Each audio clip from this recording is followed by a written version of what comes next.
This one is for all the horror fans out there. Everyone has either encountered or heard of an encounter with some unexplained entity at some point in their lives. But have you ever heard of the B.E.K, the black-eyed children? An urban legend that has haunted many all over the U.K. and U.S.A. Unsettling encounters with eerie children have led to a profusion of stories about these encounters being shared on the internet. The very first incident of one such incident was recorded in the 1990s. Since then, many have come forward to share their own experiences with these otherworldly creatures, and some of the incidents date back to the 1980s. The questions that people still ponder are, who are these children? Spirits or ghosts? Demon or alien? Their uncanny appearance and behavior would send chills down the mightiest man's spine. Our idea of a child is of innocence and purity, but the darkness seems even more daunting when this uncorrupted thing can also turn sinister. Before we go into our explanation, we have a very small request. If you like our content, please support us by subscribing to our channel. This is a small click for you, but for us, it means a lot. Thank you. Let's begin.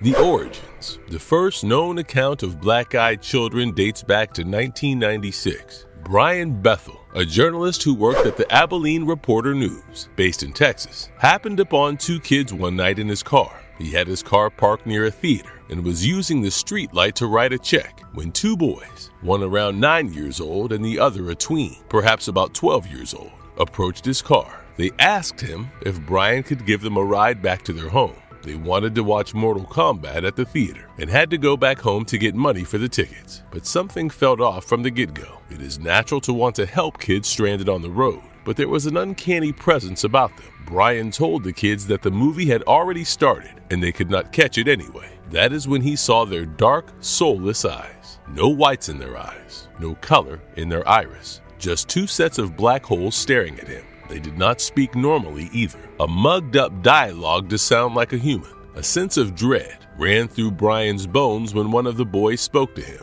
He refused to help, but they were insistent. They wanted to get inside his car, but couldn't unless Brian invited them in. They began to bang on his car door when he would not let them in and bellowed angrily, "Let us in." He reversed his car and sped off in a hurry. But when he looked back through his rearview mirror, the children had disappeared. Brian Bethel shared an account of this incident with his friends in a private chat. Then in 2012, he retold his encounter on the TV show Monsters and Mysteries in America. In 2013, he wrote the story for the Abilene Reporter News, which gained more clout, followed by multiple similar encounters reported from different countries. All encounters of this nature talk of two pairs of kids, usually preteen boys wearing ancient outfits or hooded clothing, have a ghostly arrival, and, most importantly, they have completely black eyes. Their voice, speech, clothes, everything feels out of place. They always ask to be invited in, like vampires, and whenever they are allowed inside, either your home or your car, bad luck follows their departure. Whoever has let them in has experienced some form of disaster in the near future.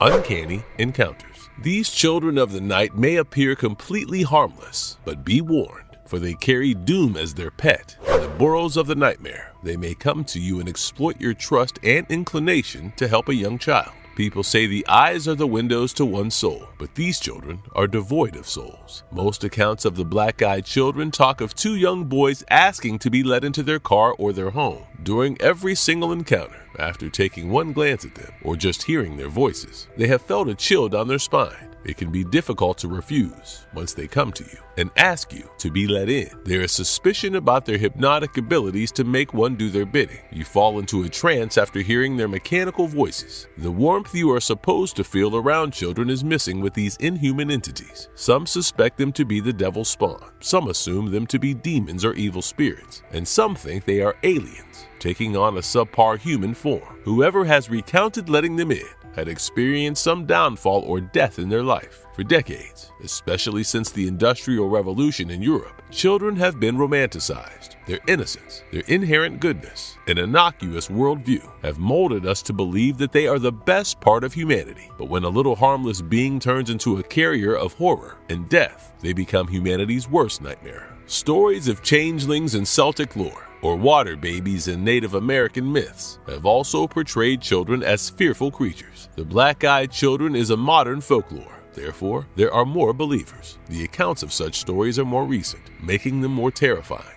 One such account comes from a woman in Portland, Oregon. Sarah shared her experience online, where she recounted an unsettling evening. She was at a home when two children came knocking at her door, their faces obscured by shadows, their voices unnervingly calm as they asked to use her phone to call their parents. Something did not sit right with Sarah. An unexplainable yet deep and primal fear had her by the guts. As she hesitated, the children stepped closer, and she saw their black, lifeless eyes under the dim porch light. They were polite, not aggressive, like other reported incidents, but Sarah's sinking heart could not let them in. She refused to help them and closed the door on them. But to her dread, the knocking did not stop. Over and over, they knocked, relentless, rhythmic, in perfect unison. Their insistence on being let in nearly drove her insane. But just as unexpectedly they came, as suddenly their knocking stopped. She quickly peeked outside, but they were already gone. Although she escaped the children from hell, a haunting silence consumed her after that day. Another such incident was reported in England in 2014, thousands of miles away from America. A paranormal investigator, Lee Brickley, spoke of a sighting in Cannock Chase, England, while being interviewed by the Birmingham Mail. He recollected an afternoon when a mother and her daughter heard blood-curdling screams from afar. Drawn by the cries, they came across a young girl, barely old. But as they went closer, the child vanished. When the mother turned around, the young girl stood close behind her, with her hands covering her face. The mother inquired if the little girl was all right, but she didn't answer. The girl's hands slowly fell to her side, revealing two black voids instead of eyes. Panic gripped the mother as she jumped back towards her daughter. When she looked back, the girl was gone. Apparently, the same black-eyed girl had been seen decades earlier, always vanishing without a trace. A long time ago, a real-life tragedy occurred in Cannock Chase, which led to the death of 3 young girls. Some believe that the black-eyed girl is one of those dead children, unable to leave the mortal realm. The woods of Cannock Chase, steeped in grief and tragedy, were whispered to be her haunting ground. Now, this sighting could have been the result of such stories playing tricks on the residents' heads. But who knows? The John Northwood encounter in early 1998 in Portland had a more gruesome ending. Northwood, a paranormal investigator and Brian Bethel's friend, had a chilling encounter with his colleague, Doug. After a seminar, Doug asked Northwood for a ride. Disturbed by a group of goth-like kids near his car, when questioned, one boy asked for a ride home. But after taking one look at their gaunt faces and pitch-black eyes, he sought Northwood for help. He fled with his colleague and fainted from fear. Once the kids were gone, Doug left in his car and Northwood followed him. But on the same night, Doug's car was struck by a truck at an intersection. He was killed on the spot. As Northwood assisted the police, he noticed the same creepy children close by, but only for a moment. An elderly couple in Vermont also came across a young boy and a young girl at their home in the middle of nowhere. They asked to come in to wait for their parents. The wife offered them hot cocoa, while the husband asked them questions. But the children remained quiet, obediently waiting for their parents. The wife then noticed the emptiness in the children's eyes. The power suddenly went out, and the children announced the arrival of their parents. 2 tall and slender men arrived after a while to collect their children. Once they were gone, the power came back on. But bizarre and ominous events followed thereafter. 3 of their cats went missing. 1 died in a pool of its own blood, and her husband got diagnosed with aggressive skin cancer. We know that time and society corrupt the person over time. Small parts of us slowly die. We all become half the person we used to be. We all project cruelty or hurt people around us in some way or the other. But to think of a child who has not been exposed to the cruelty of the world, nobody has imprinted their trauma on them, yet they are inherently evil. Honestly, there is nothing scarier. A child who can kill is much more terrifying than a grown man joyously cutting into a person. The evil spawn archetype drives a horror film much better than any other tropes. Take the most famous example, the Grady twins in The Shining. The truth behind their eyes. The black-eyed children weave an unsettling tapestry of urban legend and alleged paranormal activities, lingering on the edges of belief and skepticism. These haunting figures, often described as eerily polite, yet profoundly disturbing, have left witnesses shrouded in terror with unanswered questions. Despite the lack of definitive proof, the stories have gained momentum ever since the first recorded encounter. Since then, whispers of such experiences and written accounts across the internet have turned the B.E.K into an urban legend. All of us are fascinated and terrified of things and phenomena that we cannot explain. So when the first B.E.K story popped up, the wheel started churning more and more similar stories because all netizens were intrigued by this newfound supernatural entity. Changelings or water babies were already too old by then. They were already regarded as myths, but some kind of unnatural occurrence happening in real time made the B.E.Ks the new changelings. The story sold like hotcakes. More and more recorded videos of these odd-looking children started appearing on the net. The supposed paranormal beings became good material for horror books and movies. Many like to believe they are messengers of the devil or Satan himself. Some believe they are possessed by demons. Popular culture ended up using these theories to create some great content over time. For example, the use of black eyes in the famous and long-running show Supernatural to indicate possession by demons from hell. Books have played a significant role in spreading the myth. Brian Bethel's account inspired countless works, such as David Weatherly's Black-Eyed Children, which delves into eyewitness reports and theories about their origin. Paranormal podcasts cover reported incidents, and sometimes paranormal investigators write in tabloids about their investigation regarding these children. The legend's cinematic attraction grew when filmmakers began to translate its disturbing nature onto the screen.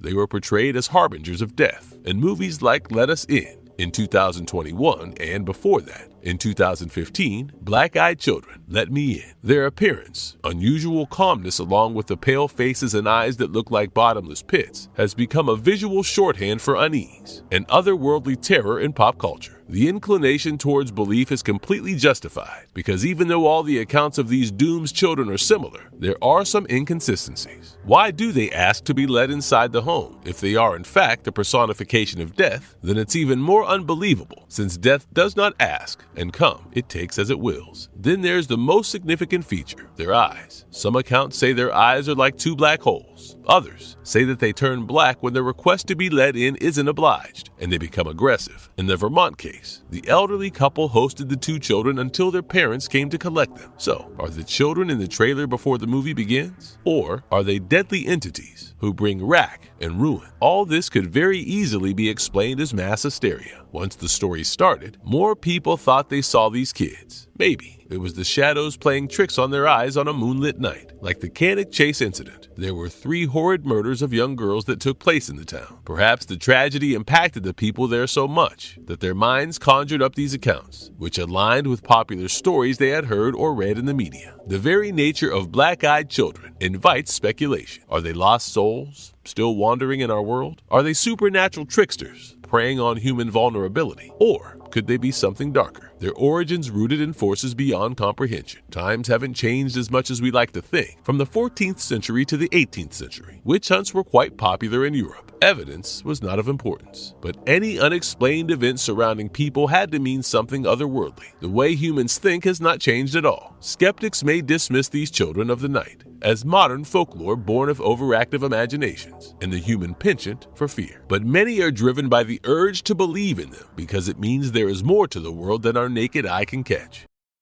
Marvelous verdict. Like many urban legends, the lore of the Black-Eyed Children is another modern myth that spread like wildfire because of the emergence of the internet. It crossed borders, planting itself in new territories. In 2014, the tale found its footing in the U.K., where the Daily Star ran 3 front-page stories about alleged sightings of these freaky children. For paranormal investigators, these sightings were proof of something sinister trying to breach the barrier between universes. This particular modern folklore taps into our deep-seated, primordial fear of the unknown. We are hardwired to protect and care for our children. It is essential to the survival of our species. But when children are portrayed as something so malevolent, it strikes a discordant chord in our minds. A terrifying theme is at the heart of the Black-Eyed Children phenomenon. Their persistent attempts to cross the threshold into our homes and our realm. So, when the knock is heard, will you answer the door? And if you liked our content, don't forget to leave a like and subscribe to us if you haven't already. Have a good one and be safe. Thanks, everyone.